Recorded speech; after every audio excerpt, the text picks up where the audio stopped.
S ബ്ലോയിലേക്ക് എല്ലാവർക്കും സ്വാഗതം. എല്ലാവരും സുഖമായിട്ടിരിക്കുന്നു വിശ്വസിക്കുന്നു. ഇവിടെ ഞങ്ങളും സുഖമായിട്ടിരിക്കുന്നു. ഞാൻ ചേട്ടന് സുഖമായിട്ടിരിക്കുന്നു. ചേട്ടൻ രാവിലെ ഡ്യൂട്ടിക്ക് പോയി. ഞാനിപ്പോൾ ഡ്യൂട്ടിക്ക് വലുതാ റെഡി ആയിട്ട് നിൽക്കുകയാണ്. ബസ് വരാൻ 3/4 മണിക്കൂറുണ്ട്. അപ്പോൾ അതനുസരിച്ച് പോകാമല്ലോ എന്ന് ചില്ലാണ്. എല്ലാവരും ഭക്ഷണമൊക്കെ കഴിച്ചോ? ഇവിടെ ഞങ്ങളും ഊണൊക്കെ കഴിച്ചു. ഞങ്ങളല്ല, ചേട്ടൻ ഫുഡ് കൊണ്ടുപോയി. ഞാനും ഊണൊക്കെ കഴിച്ചു. നേരത്തെ കഴിച്ചു. ഞാനൊരു 10:45 ആയപ്പോൾ ചോറ് കഴിച്ചു. ചോറൊക്കെ കഴിച്ചു. പിന്നെ കുറേ നേരം ഇങ്ങനെ മൊബൈലൊക്കെ നോക്കി ഇങ്ങനെ ഇരുന്നു.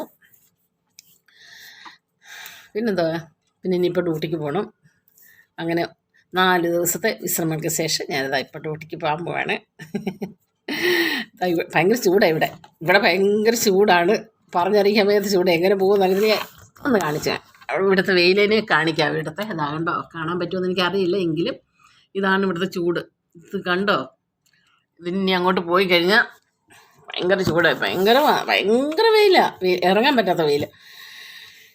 എങ്കിലും കുഴപ്പമില്ല. എനിക്കിനി ഡ്യൂട്ടിക്ക് പോകാനൊരു 3/4 മണിക്കൂറുണ്ട്. അപ്പോൾ അതനുസരിച്ച് ഞാൻ ഇറങ്ങിയാൽ മതിയല്ലോ. അല്ലെങ്കിൽ വെയിലത്ത് പോയി നിന്ന് കഴിഞ്ഞാൽ ഭയങ്കരമായിട്ട് വിയർത്തിരിക്കും. അതുകൊണ്ട് ഞാൻ വെച്ച് പെയ്യെ പോകാമെന്ന്. പെയ്യല്ല, എനിക്ക് ഷോപ്പിൽ വരെ ഒന്ന് പോകണം. താഴത്തെ ഷോപ്പിൽ ഓഫർ എന്തുവാണെന്ന് അറിയണം. ഓഫർ വല്ലതും ഉണ്ടോ ഇല്ലയെന്ന് അറിയണം. അത് നോക്കിയിട്ട് നാളെ പോയി കുറേ സാധനം വാങ്ങിക്കണം. ഇന്ന് കുറേ സാധനമൊക്കെ വാങ്ങിക്കാനുണ്ട്. പച്ചക്കറികളും മീനൊന്നും ഇപ്പോൾ ഞങ്ങളങ്ങനെ വാങ്ങിക്കാം. എന്തോ മീനൊക്കെ വാങ്ങിച്ചിട്ട് ചേട്ടൻ കഴിക്കത്തില്ല. പുള്ളിക്ക് എന്തോ മീനോട് അത്ര താല്പര്യമൊന്നുമില്ല. ഒന്നും വാങ്ങിക്കത്തില്ല. ഇപ്പോൾ ഇറച്ചി പിന്നെ നമ്മളങ്ങനെ ഉപയോഗിക്കത്തില്ല. വല്ലപ്പോഴും വർഷത്തിൽ ഒരു വട്ടം ഇങ്ങോട്ട് ഇച്ചിരി വല്ലതും വാങ്ങിച്ചെങ്കിലേ 1-2 വട്ടം. അതിൽ കൂടെ വാങ്ങിക്കത്തില്ല. 1-2 വട്ടം വാങ്ങിക്കുക, അത്രയേ ഉള്ളൂ. അല്ല, നമ്മളിവിടെ വാങ്ങിക്കാറില്ല. പിന്നെ മീനിപ്പം മറ്റേ ദിവസവും മീൻ വേണമായിരുന്നു. ദിവസവും ഇപ്പം മീൻ കറി വെച്ച് കഴിഞ്ഞാൽ ടേസ്റ്റ് ഇല്ല. വെച്ച് കഴിഞ്ഞാൽ എടുത്ത് കളയുക. അത് കാരണം ഇപ്പം മീനൊന്നും അങ്ങനെ വാങ്ങിക്കാറില്ല. ഞാൻ പിന്നെ ഉണക്കമീൻ വറക്കും. ഉണക്കമീനാണ് ഇപ്പം ഞങ്ങളുടെ ഒരു ശകലം ഫുഡ് ചെല്ലുന്ന സാധനം. പച്ചമീനോട് അത്ര താല്പര്യമില്ല. ഇപ്പം എന്താണെന്നറിയത്തില്ല. വാങ്ങിച്ചാലും കറി വെച്ചാലും എടുത്താൽ കളയും. ഒരു ടേസ്റ്റില്ല, ഒന്നുമില്ല. ഞങ്ങൾ എല്ലാവരും പറയും നാട്ടിൽ മീൻ ടേസ്റ്റില്ല. ഇവിടെ ഭയങ്കര ടേസ്റ്റാണ്. ചില മീനൊക്കെ ടേസ്റ്റ് ഉണ്ട്. പക്ഷെ മത്തിക്ക് പോലും ടേസ്റ്റ് ഇല്ലെന്നുള്ളതാണ്. എന്താണെന്നറിയില്ല. കാരണം എന്താണ്, ഈ വെയിലായ കാരണമേ ചൂടത്തിവിടെ മീൻ ഭയങ്കര വിലയുവാ. പിന്നെ പെട്ടെന്ന് അഴുക്കാവത്തില്ല ഐസിനകത്തിട്ടിരുന്നാൽ. അതൊക്കെ കൊണ്ടായിരിക്കും ഒരു, പക്ഷെ അറിയില്ല. പിന്നെ എന്തൊക്കെയുണ്ട്. ഇപ്പോൾ ഡ്യൂട്ടിക്ക് പോകണം. പോയിട്ട് ഇനി വൈകുന്നേരം ആകും വരുമ്പോൾ. ഞാൻ പോയിട്ട് വരുമ്പോഴത്തേക്ക് ചേട്ടൻ ഇവിടെ എത്തും. പുള്ളി വന്നു കഴിഞ്ഞാൽ പിന്നെ പുള്ളി പെട്ടെന്ന് കുളിച്ച് നനച്ച് പ്രാർത്ഥിച്ച് ഞാൻ വരുമ്പോഴത്തേക്ക് ഫുഡൊക്കെ റെഡി. ഫുഡെല്ലാം രാവിലെ ഞാൻ റെഡിയാക്കി വെക്കും. പുള്ളി എല്ലാം ചൂടാക്കി ടേബിളിൽ വെച്ചിരിക്കും. ഞാൻ വരുമ്പോഴത്തേക്ക് എല്ലാം റെഡിയാക്കി കഴിച്ചാൽ മാത്രം മതി, പാവം. അയ്യോ. പിന്നെ രാവിലെ ഞാനെല്ലാം എണ്ണിച്ച് ഒരു ജോലിയും ഞാൻ പുള്ളിയെ കൊണ്ട് ചെയ്യിപ്പിക്കത്തില്ല. ഒരു ജോലിയും ചെയ്യിപ്പിക്കത്തില്ല. എല്ലാം ഞാൻ തന്നെ ചെയ്യുന്നത്. ഇഷ്ടമല്ല ചെയ്യിപ്പിക്കുന്നത്. പുള്ളിയുടെ പണിയെന്ന് പറഞ്ഞാൽ രാവിലെ പോവുക, എണ്ണിപ്പിക്കും, പോയി കുളിച്ചിട്ട് വരും, പ്രാർത്ഥിക്കും, നാസ്ത കഴിക്കും, ചായ കുടിക്കും, പിന്നെ കുറേ നേരം വീണ് 3/4 മണിക്കൂർ കിടക്കും. എന്നിട്ട് പിന്നെ പെയ്യെ പോകത്തുള്ളൂ ഡ്യൂട്ടിക്കൊക്കെ.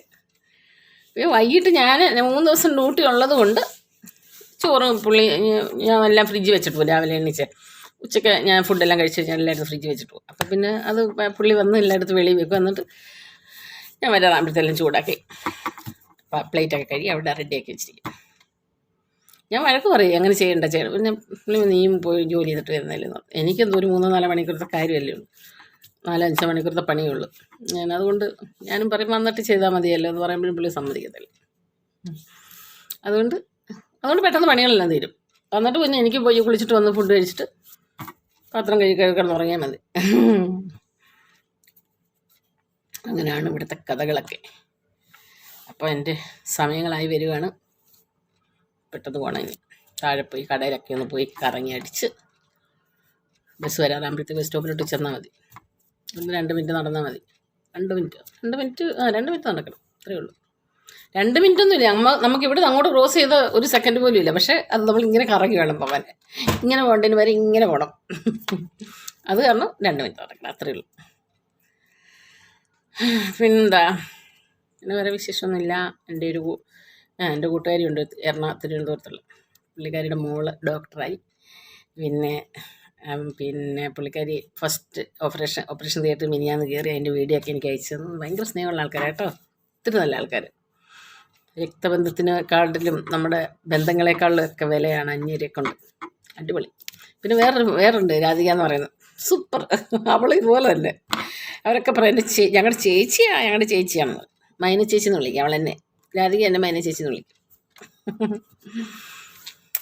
നമുക്ക് പോയിട്ട് വരട്ടെ, വേറൊരു വീഡിയോ ആയിട്ട് നമുക്ക് ഇനി വരാമേ. അപ്പം എല്ലാവരും ഷെയർ ചെയ്യുക, ലൈക്ക് ചെയ്യുക, കമൻറ്റ് ചെയ്യുക, അടുത്തുള്ള ബെൽ ബട്ടൺ ഒന്ന് അടിച്ചു പൊട്ടിക്കുക. ഓക്കെ, നമുക്ക് വേറൊരു വീഡിയോ ആയിട്ട് വരുന്നത്. Bye bye.